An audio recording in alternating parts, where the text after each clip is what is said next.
Eu acho que essa parte de estereotipar as pessoas, né, eu acho que durante um tempo foi muito comum, né. Foi muito comum, acho que vamos falar aqui, nasci na década de 80, Uhum. então ali na década de 80, 90, sempre era muito pejorativo, o jeito que as pessoas se Sim, comunicavam, né, e falavam com as pessoas, né. Ou até pelo nome, né, quando o cara era muito gordo, por exemplo, o pessoal não chamava ele de gordo, mas chamava ele de Tiagão. Não, lá vem o sim. Tiagão, lá vem sempre era no Colocar no aumentativo, aumentativo. né, sempre no aumentativo. Com as pessoas negras ou as pessoas pretas, né, é muito difícil falar, porque a gente já tem que hoje em dia, a gente tem até cuidado com o que falar, com medo, né, de errar alguma terminologia, alguma coisa desse tipo, né. E o que que tu acha dessa visão, dessa mudança que houve desses anos aí, de cair por terra, né, esse Uhum. estereótipo aí em cima de ficar chamando mesmo de forma pejorativa essas pessoas. Porque assim, você olha o humor, né? Você tá fazendo humor hoje no Uhum. Instagram. Sim. Você olha o humor, antigamente isso era a pauta de piada. Você olhava os É. Trapalhões ali, você olhava a Praça é Nossa ali. Eu acho que os assuntos mais que traziam à tona, que era mais engraçado naquela época, as pessoas curtiam mais, era essa estereotipação, tanto do gay, do homossexual, como também dos negros, né? Sim. Era o que vendia muito na época, né, então, se você queria fazer piada, ou você usava ou a mulher, A loura, a né? Eu loura, usava no a caso, loura burra. né, ou a mulher de uma forma geral, que nem tinha, aqueles ditados antigos: "Mulher no volante, não sei o que que tem, lugar de mulher é não sei o que que tem", e tal. Então, esses tipos de termos, eles vendiam na época. Uhum.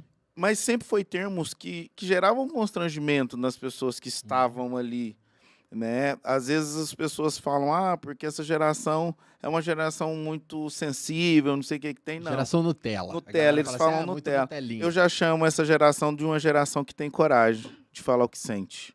Entendi. Então, por muitas das vezes, eu engoli calado, engoli o gosto amargo, Entendi.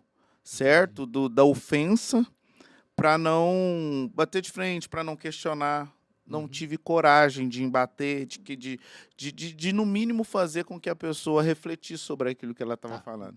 Mas já aconteceu, assim, alguma situação, assim, que te tirou do eixo Ah, realmente, demais, e até que hoje que você foi até acontece. as vias de fato, tipo Eu na minha infância, eu já cheguei a brigar na escola por conta disso.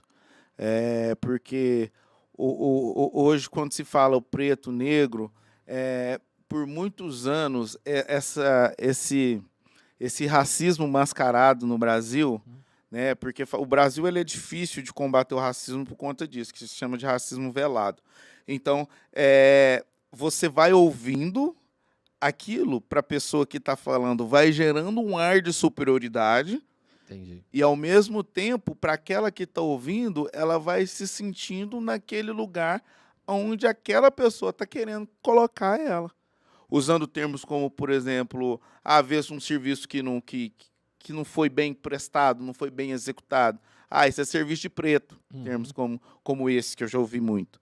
Né? Então, Eu já ouvi muito isso aí, cara. é, Já em- ouvi muito. Isso aí é normal, né? A é, gente é, era normal a gente escutar isso, né? justamente. Então, assim, era coisa que deixava, que trazia um entristecimento no coração da gente. Sempre trouxe. Só que na época ninguém tinha coragem de falar. Por quê? Porque não tinha base, não tinha apoio, não tinha quem apoiasse essas pautas, que apoiassem essas falas.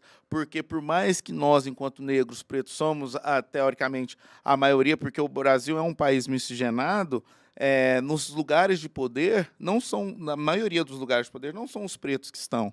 Certo. Então, na hora que você apresenta um questionamento, que você vai bater de frente dentro daquilo que foi falado, você não tinha um suporte na época.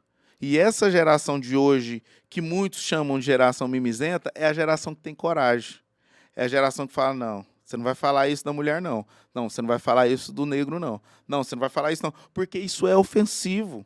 Entendi. Isso é ofensivo, porque, como eu te disse, para quem fala: eu estou brincando", até hoje mesmo eu escuto isso. E tem pessoas, tem hora que eu sou mais incisivo, né, eu vou numa pegada de Martin Luther King com Malcolm X, podemos dizer assim. É bem parecido, né? É, Assim, é, com o é, Marco. é, eu vou tentando misturar, né, para Equilibrar, vai tentando equilibrar, equilibrar. porque enquanto educador, eu acho que existe uma carência de informação social.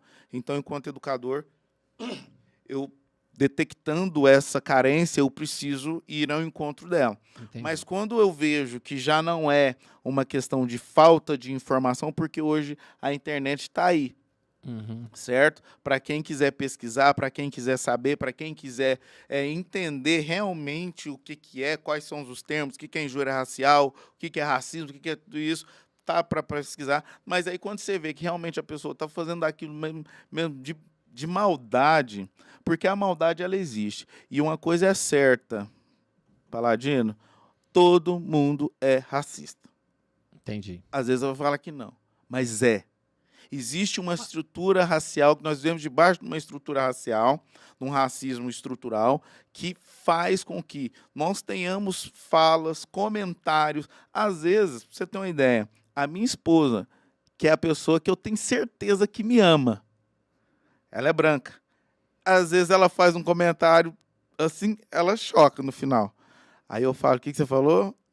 Ela não repete. Porque Entendi. ela já traz essa consciência. Então, às vezes, o passo para essa desconstrução é assumir. Né? Entendi. Como a palavra de Deus mesmo fala para a gente, é você reconhecer o seu pecado, você confessa, e aí você Larga, né? Você... larga ele.